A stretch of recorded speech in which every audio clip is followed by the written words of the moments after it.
باپ اور بیٹے اور روح القدس کے نام میں آمین۔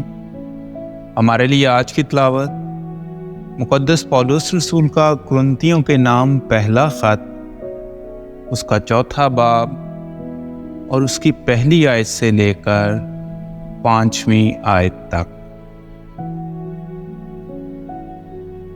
آدمی ہمیں ایسا سمجھے جیسے مسیح کے خادم اور خدا کے بھیدوں کے مختار۔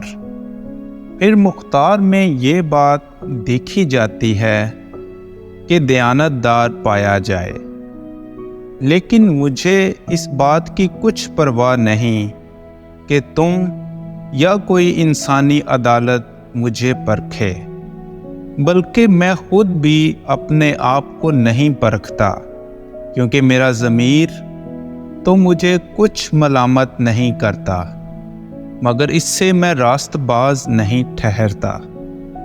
میرا پرکھنے والا تو خداوند ہے، اس واسطے جب تک خداوند نہ آئے تم وقت سے پہلے کسی بات کا فیصلہ نہ کرو۔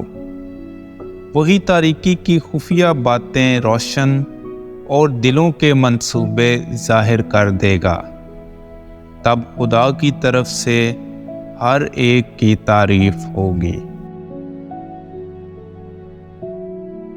پاک کلام کے پڑھے اور سنے جانے پر خدا کی برکت ہو۔